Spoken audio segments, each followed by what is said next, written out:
Well, good morning. So it's nearly the end of January, and I have read 6 books this month, and I'm gonna try to be better about making these videos talking about the things that I've read, as opposed to doing it like every 6 months and then I've got 30 books to talk about. I'm gonna try to do it every month or so, you know. This month was a really good month for me for reading. I made it a priority, so instead of like watching movies at night, I would read. And then I've also started donating plasma again this week, actually. So that's going to be another opportunity for me to read more. And then Anthony got a haircut the other night, and when I took him to go get his haircut, I sat in the car and I was reading. So I just, you know, had a lot of time, made a lot of time for reading this month. So let me start with the first book that I read this month. The first book I read is called An Assembly Such as This, and it's by Pamela Aidan. It's a novel of Fitzwilliam Darcy, gentleman. This one is the first of a trilogy, followed by Duty and Desire, and then These Three Remain. It's a Pride and Prejudice retelling, so essentially it's Pride and Prejudice, but from Mr. Darcy's perspective. I love Pride and Prejudice retellings. I really like it when, you know, they try to give you another perspective or another idea of how a character might think or how an event might have taken place. I think it's really fascinating to read a bunch of them because every author takes a slightly different twist on it. I've got another one actually that I read at the end of the month, and it's the same kind of concept but entirely different storyline. As far as this trilogy goes, book 1, An Assembly Such as This, I thought was very nice. I really enjoyed that. Book 2, I would not read again because it was weird. The only thing, it's like an interlude. The only thing that you got out of it is like character, not character development, but like character introductions that then you meet again in book 3. So book 3 is also much longer than the other two. So I don't know. I enjoyed the trilogy. I liked reading them. I love reading Pride and Prejudice retellings. So I enjoyed that a lot, but yeah, definitely not my favorite, but they didn't suck. So if you like reading Pride and Prejudice retellings, these were clean. I would not call them spicy novels at all by any means. So I liked these, but book 2 I would pass on. I think the next time I read these, I'll just skip book 2 because I just didn't enjoy it. It had a weird tone. I don't know. It was weird. But the trilogy itself was pretty good. The next book I read was a fantasy book, so I was like changing gears a little bit, and I'm trying to gear up for what I'm going to read next, and I'll tell you about that in a minute. But I read Bookshops and Bonedust by Travis Baldree, and this is the prequel in the Legends and Lattes duology. I knew it was the prequel, so I read it first. This is one of the special editions, okay? Or hardcover. I think it's a special edition. So it's got the really pretty blue dust jacket. It's hardcover. It's got some like silver embossing here. And then beautiful artwork on the end papers, which I think, you know, is really, really pretty. And then like it's like got sprayed edges, which is really pretty. But the story itself, I thought it was really sweet. It's very low stakes. So it's not like, I don't know, a lot of people are gonna die and there's not a lot of fighting and, you know, all the characters get along. There's no like misunderstanding trope. There is a little bit of a romance in here. Not spicy. It is very representative of all of the different types of characters you might see in like a D&D campaign. So it's really fun because there's gnomes and dwarves and orcs in here. I mean, I really enjoyed it. I would give this one, if I ranked books, I would give this one like a B+. I liked it. I will read it again. But Legends and Lattes, which is the main story, is so much better. This is the orc that you meet in this, in Bookshops and Bonedust. The main character starts a coffee shop. And there's something really tragic that happens in here. Just like the other book, this one is hardcover. with like some really pretty like silver embossing and the stenciled edges, and then the artwork in here is so pretty. But like, speaking as someone who loves drinking coffee and loves going to coffee shops, I would love to have the opportunity to like build my own coffee shop from the ground up the way that I want to. And she has that opportunity. And I just think it's so cool because like in this story, no one knows what coffee is. And so she's like trying to get people addicted to coffee. I'm like, yeah, I understand how easy that would be once they try it once. So anyway, I really enjoyed it. The scuttlebutt is Travis is writing another book in the series about one of the characters that you meet in Bookshops and Bonedust. I think her name is Fern. I don't know. I thought it was great. I really liked these. I had hoped I would like them. I didn't know how much I would like them, but I liked them even more than I thought that I would. So that was fun. I'm really glad I read these.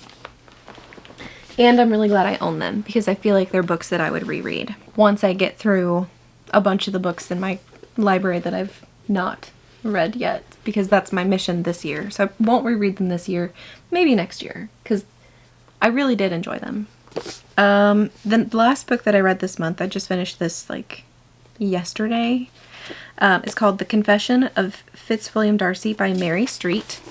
So just like the first trilogy, the Assembly Such as This, the Fitzwilliam Darcy Gentleman series, just like that, this one is written from Darcy's perspective. It's just one book. It's slightly shorter, and it does give you like his perspective on how things happened, but it's not the same. So like if you're familiar with the Pride and Prejudice story, you know that it's from Elizabeth's perspective. Like you follow her through the whole story. But there are large gaps where Elizabeth and Darcy are not in the same place, and you never know what he's thinking until he tells you.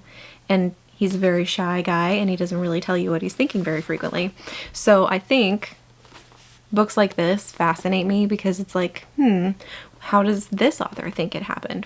How does this author think he, became the man that she ended up falling in love with and marrying, So I enjoyed this one.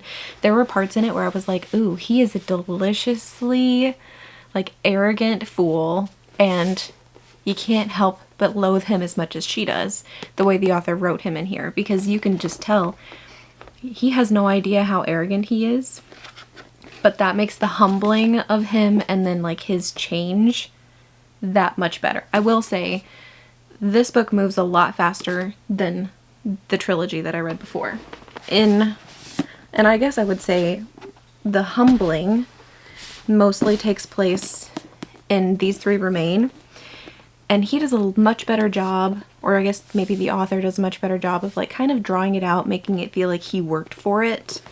And in this one, he just kind of is telling you, I can sense that I'm changing and I'm becoming a better person. It's like, okay, I believe you because, you've got something motivating you. But at the same time, you telling me is not exactly convincing. There are fewer characters that you meet in this book. The author doesn't have very many, if any, like characters of their own.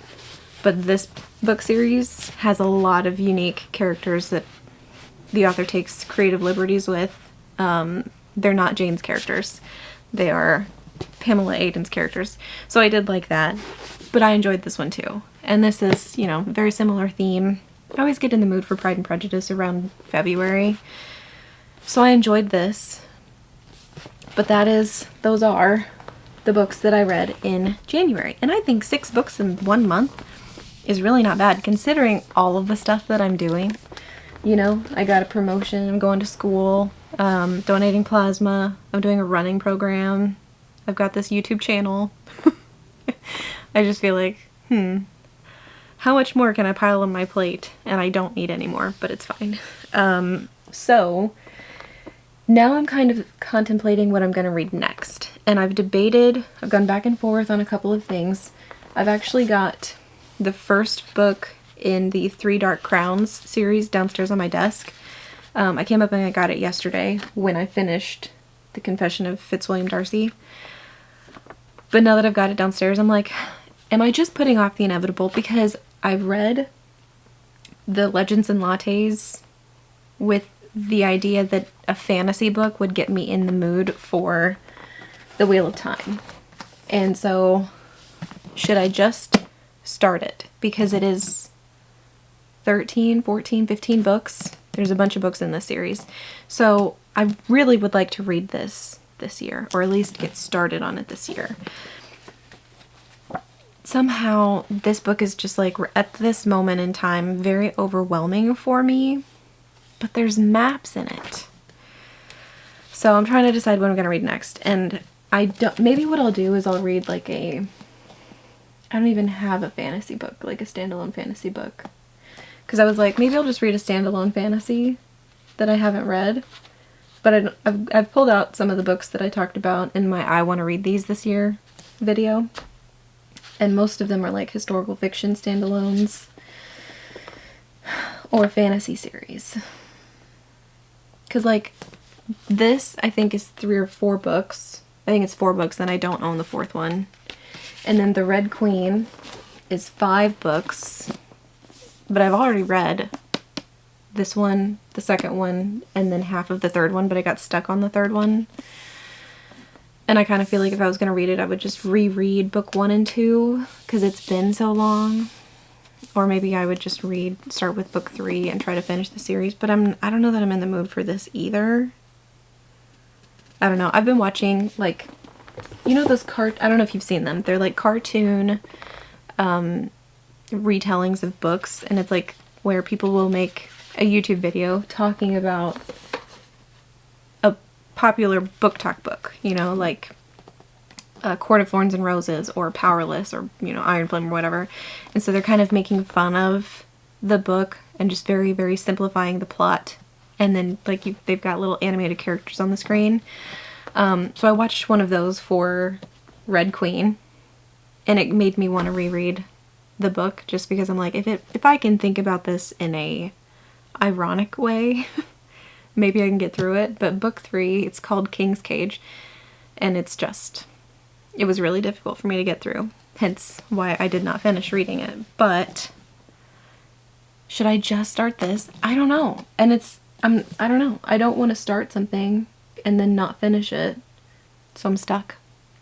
So I haven't decided yet. So when I do this video for February, if I have one for February, then you will know what I ended up reading. But maybe if I read this, since it's, you know, 10,000 pages long, maybe I won't have one for February. There's a glossary in here. That's cool. See, I haven't even really looked into this. I don't even know what's happening. It's 657 pages long. I do love Lord of the Rings, though, and I feel like this is going to give me similar vibes. I know it's not the same thing. But Mom really likes this series. I don't know. I haven't decided yet, clearly. I'm still going back and forth. So, I think that's all I have to say. I had a really good month. I read a lot of books. Books that I liked. I didn't read a dud this month, which is great. So I'm happy. And I enjoyed myself. So that was fun. Let me know what you're reading in the comments. Maybe you will help inspire me to read something on my want to read list. And let me know what you think I should read next, because I might take your advice, because I'm serious. I have no idea what I'm going to read next. Alright, well, whatever. I'm gonna go, and you guys will see me in another video really soon. Bye!